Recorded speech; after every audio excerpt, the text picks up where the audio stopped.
ඔව් දැන් මම ඇවිල්ලා ඉන්නේ ලෝක උරුමයක් වෙච්ච ගාලු කොටුව බලන්න.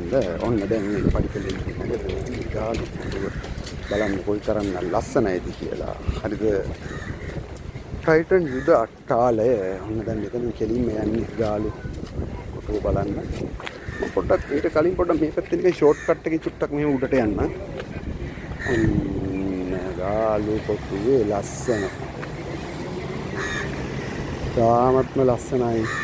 පේනවනේ විදේශිකයන්ගෙන් ඉතිරිලා ගිහිල්ලා. ඊටාම ලස්සන ගහක් අස්සෙන් ඔන්න මන් දැන් යනවා. ගහක් අස්සෙන් ගිහිල්ලා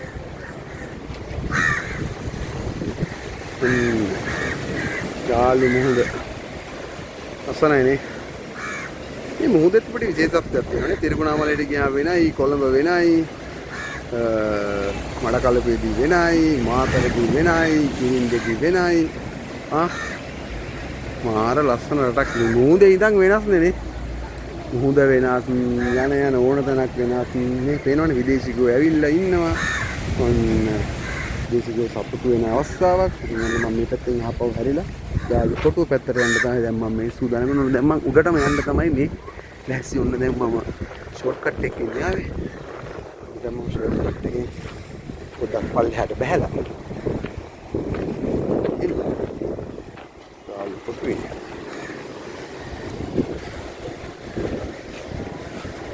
දකුණු මුහුද. මතකයිනේ දැන් ටික දවසකට කලින් නාවක සතුම 60කට විතර ඈතින් ඇමරිකන් ප්‍රහාරයකින් නමක් ඉරාන නාවක යාත්‍රාව මුහුදුගත් වුණා. මේ මුහුදට තමයි මේ වාර තමයි ඇදගෙන ආවේ.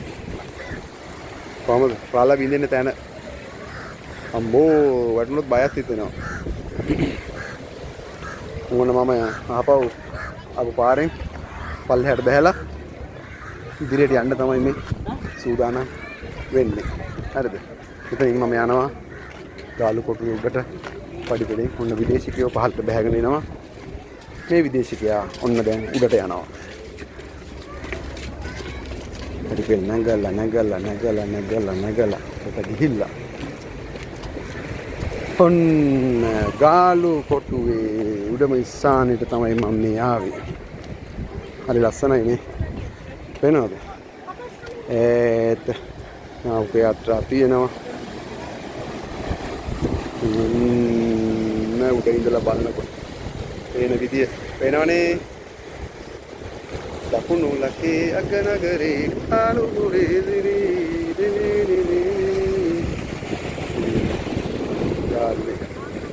කොටුවේ දැම්ම හරියට මෙතනලා 360ක් ගියතන තමයි මෙන්න මේ ආකාරයට පේන්නේ. හරි එහෙනම් ඔන්න දැන් මං ආපහු මෙතන පහළට යන්න තමයි මේ සූදානම වෙන්නේ. එහෙනම් යාළුවනේ අයිත් දවසක අපි හම්බෙමු. එහෙනම් ජය වේවා.